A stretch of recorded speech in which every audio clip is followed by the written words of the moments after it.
But the way they give you the vocab is with pictures. So you might learn island, town, river, hill, and cloud in one lesson. And you learn all those because there's a picture of a river going into the sea with an island and a cloud above it. So you learn the words through the pictures, so you're getting the idea of the Latin word, not the translation of the Latin word, if that makes sense? Because you're seeing a hill when you see Colus. You're like, oh, I know what a hill is. That must be Colus in Latin. And you put that together in your head. And then it's amazing how they did it, because if you were to buy it and read the first chapter, you would know 90% of the words, even though you don't know Latin. It's just they picked the right words to give first. And then they just add on a little bit here and there. And it's about a family, right? Familia Romana is a Roman family. And the kids act like kids.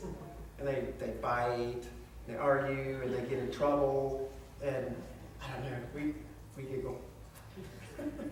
Reading Latin, which is not usually the response. So it's kind of fun for that. But we don't do it all the time either, right? I don't, like, all right, 3 hours of Latin today. No. Sometimes it might be, hey, let's sit down and read one of the stories out of Familia Romana. See what words we know. See if we can keep up with the story. Do that for 15, 20 minutes. And just another way into it. It's fresh, right? Another perspective on language. Denise. I found on Amazon and in the caves, they have in the Latin section some fairy tales. So we found Three Little Pigs, some nursery rhymes, some little fun books, and I just handed them out to my kids. I was like, see what you can figure out. And they were cracking up at the Big Bad Wolf. It is hilarious. They could figure out what this is because they already knew the story, and so they could deduce the words, and some of the words they knew from some of the vocabulary we've done. But it was fun for them to sit down and read a whole story front to back and knew exactly what was going on. They are fun. That's good. The Three Little Pigs is the funniest because Latin doesn't have all those words, but it has most of the words, and so the author of the book created some Latin words that fit what was going on. So you could just hear the wolf saying, little pig, let me in. Except that you're reading it in Latin, but you're feeling the nursery rhyme that you know. So it is really funny. I was at a training once where the tutor opened with that. She didn't tell us what she was reading. She just stood up and read the Three Little Pigs. And we were rolling. We knew exactly what she was doing. We didn't even know most of the words. We knew exactly what she was doing. That was fun. If you know Fergie and the Bull, that one's available. There's a lot of Dr. Seuss that's available. So there's plenty out there. Find something your kids would know. You can get The Hobbit in Latin, which is not but the whole novel is translated into Latin. Freakish. And that is bad. Chapter a day. Shoot, I said it today. Oh. Yeah. In the Bible app, Uh-huh. the iPhone, they have we got the You can just have it on the phone. That's cool. That's cool. Well, nobody's running. Y'all don't have to leave. You want to see a second declension so that you can compare two declension charts? You can be honest and say, no, sit down. Yes. Yeah. Okay, you can say no. Okay, close your eyes. Lay your head down on your desk. It's so funny, my kids will never hear that. Okay, lay your head down on your desk. How many times did I hear that growing up? I forget what the purpose was. But we were told to lay our heads down on our desk all the time. Or maybe it was just me. Mark. All right, so who can sing the second declension song to me? Seth? Laurel? Anything? Anybody?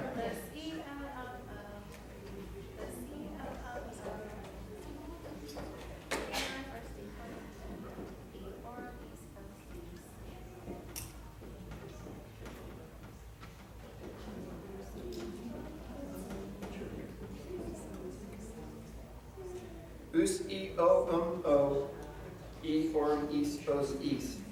Okay, before we do anything else, do you recognize anything that's up there? Does anything look familiar to you? Based on what we just did for the last 7.5 hours. The last 2 hours. All right, what about over here? Does any of that look familiar? Kind of close to what we did, isn't it? We had I, Arm, East, os, east. But we had arum for orum. We had east for east. We had os for os, and we had ease for ease. There's one. Right, we had an and now we have an Alright, so let's put a noun with it. Let's put some meaning with these endings. We'll do serus, seri, serwo, serwum, serwo, serwi, serworum, serwis, servos, servus. This is servant or slave.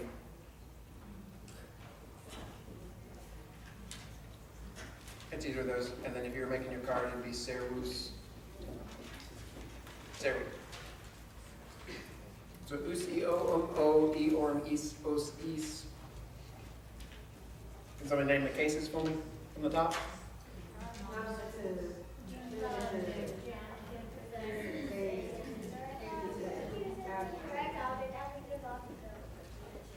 There you go. Singular here. Plural. So like I said, we don't have to do a lot with these. I just wanted you to see what the next family is, right? For first declension, we did something with a good pen.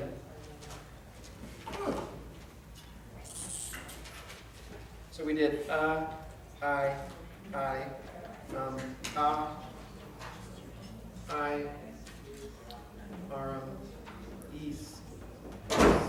ease. So as we move through these families, you're going to also see patterns from declension to declension, from declension to shining declension. You're going to see things that are different. You're going to see things that don't fit a pattern. But it's kind of neat. If there is a pattern, then you can rule out the ones that don't fit it, right?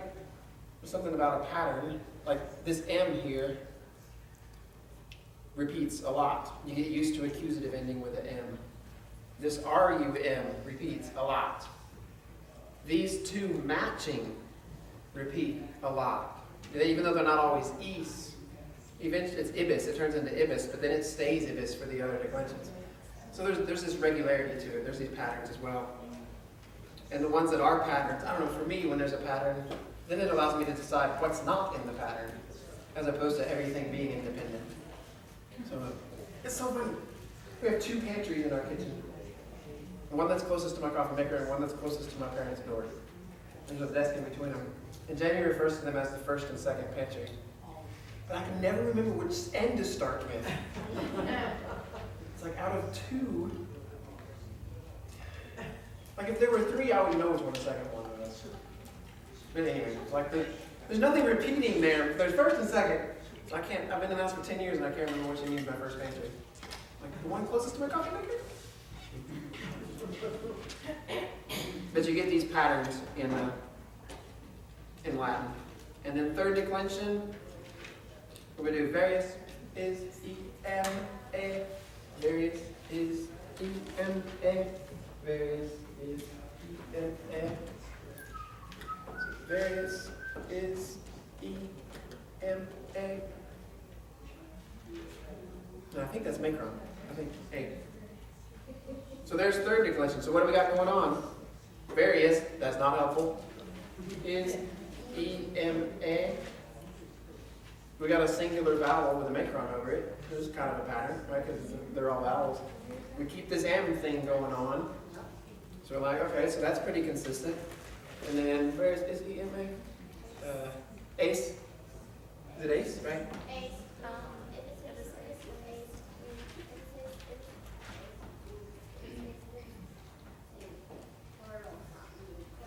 Plural third, yep, so there's plural third. So we, ace, not much of a pattern there. We don't have the whole thing, but we still got the UM on it. And then ibis, ace, ibis. Os, ace. We still have the vowel S, vowel S, vowel S.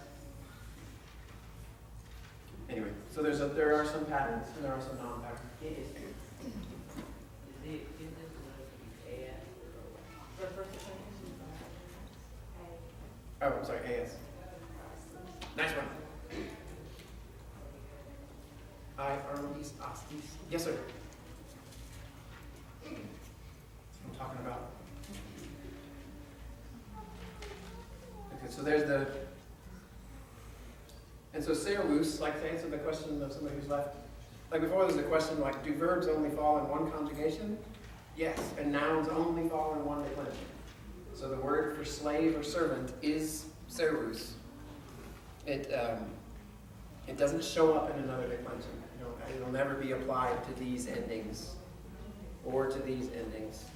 This is its family. This is its home. Slave or servant goes us, e, o.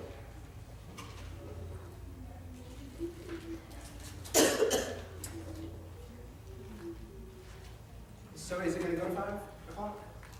It'll go until actually. Okay, because I was just going because nobody else has told me to stop yet.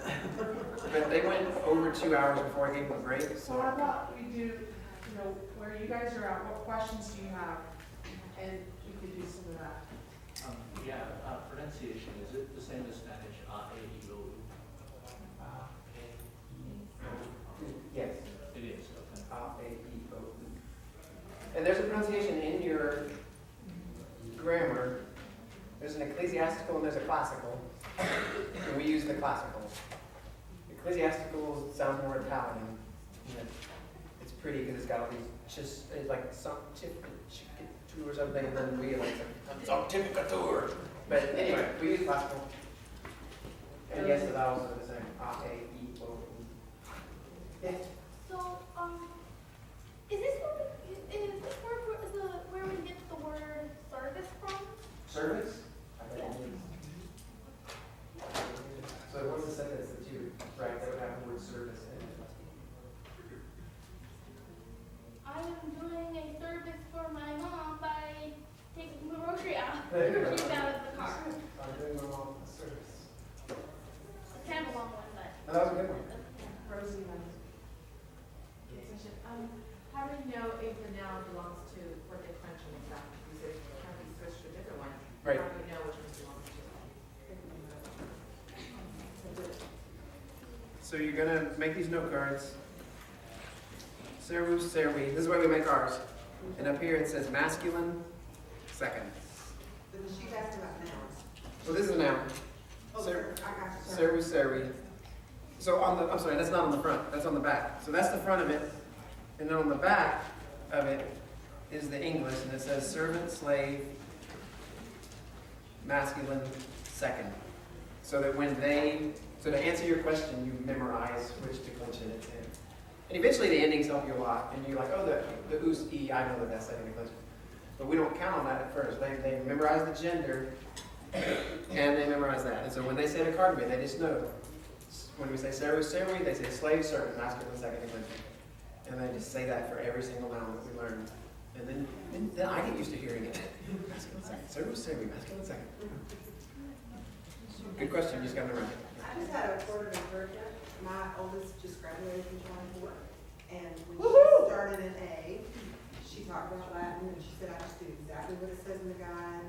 At the time, it might be different now. It said, write it out 3 times, say it out loud 3 times. She said, I felt sort of silly doing that, but I thought, well, I'll trust the program. And Latin ended up being one of her favorite subjects. And the cool thing she told me, because I could see myself going so slow, is she said at first you have to look at each word and go, okay, is this an hour verb? Okay, what declension, what gender, what? And she said it was kind of slow. She said, and then after a while of doing it, like it said, she said, it's amazing. I can look at a sentence and my brain goes, and she said she could name it off just like that because she had been practice. And that was an encouragement for me because I'm a practice. She's not. And so she just did everything like it said. So just be encouraged. in the how section of your challenge guide, it will talk about how to study and how to make your cards in your challenge guide. So it'll teach you how to study and prepare for Bible. What's that? In the challenge guide that you get, there's a how section, and there's a how section for each of your streams, each of your subjects. If you feel overwhelmed, how am I going to do lays it out? Yeah, just turn to the how. You know what to do next, turn to the how. The record scale. Like I read an article that said just work on vocabulary at first. Or just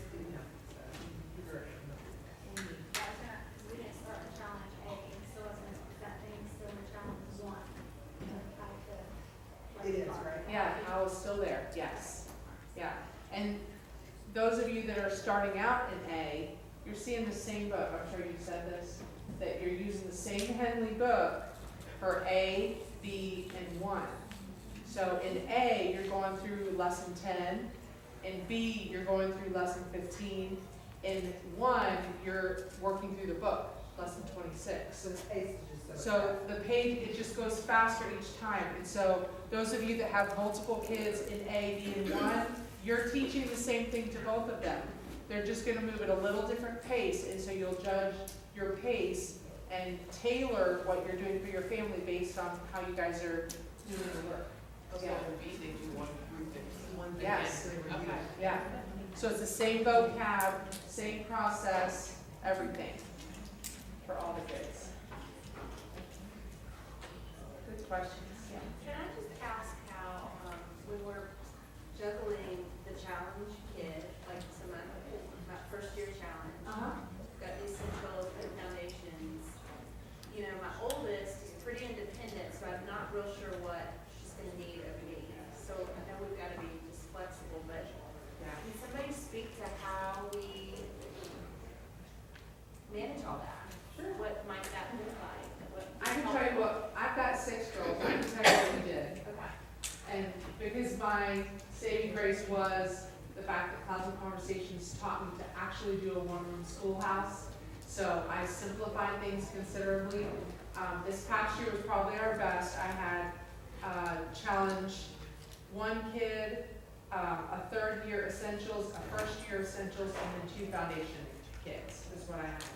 And so I found that my oldest girls were the most fresh in the morning, and so I had them get up. I had to make sure they go to bed on time, but they got up at 6:30, got rounded up, and we would have 2 hours together before the little kids really got up and got stirring. So we would do a math hour and a Latin hour, all of us together. That's the 3 olders. And so by that point, it was time for breakfast. You know, we do our little morning routine stuff, and then we would move into some of their self-directed work. And then I could work with the next age, younger kids, and doing memory or whatever else we were doing, child-directed, whatever you wanted to do in that window until just about lunchtime. And then in the afternoon, I would work with my essential kids. And I actually was doing both my essential kids and my challenge daughter because she needed some more undergirding on her English grammar to process what she was doing in Latin.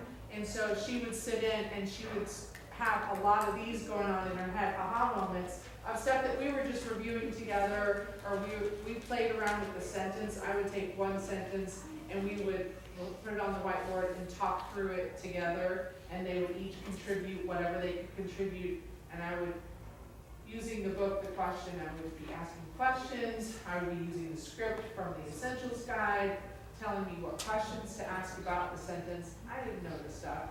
I just was following the script in the Essentials Guide, and it was helping my kids. So they're catching on faster than I'm able to figure out how to explain it to them, but I'm just following what it says in the guide. It says, say this, I say that.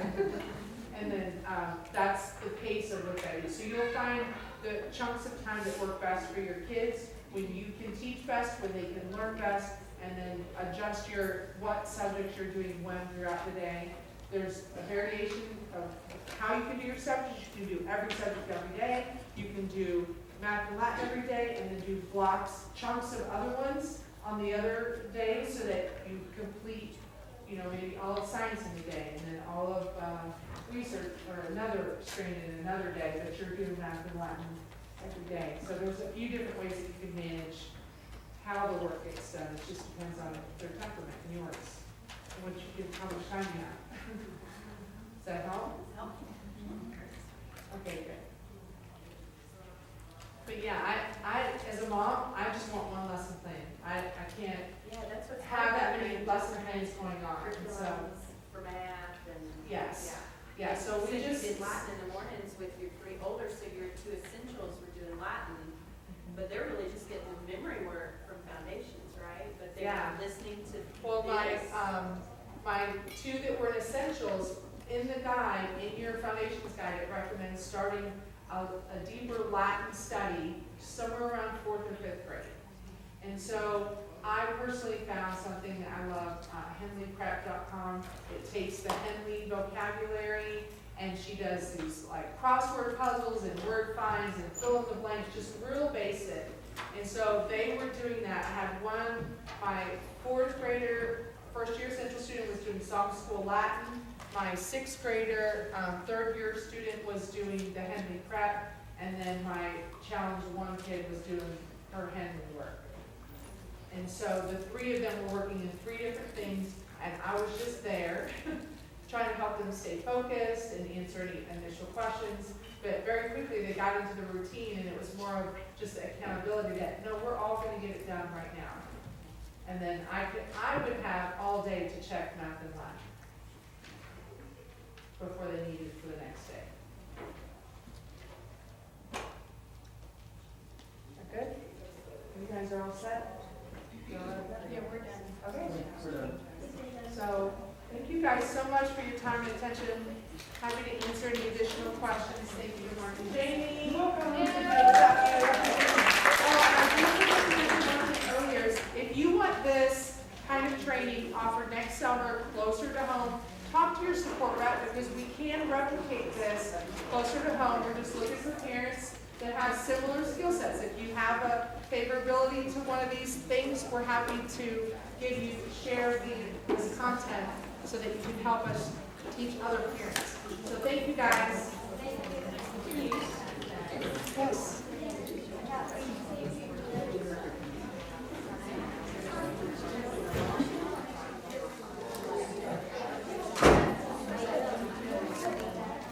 Well, it started out in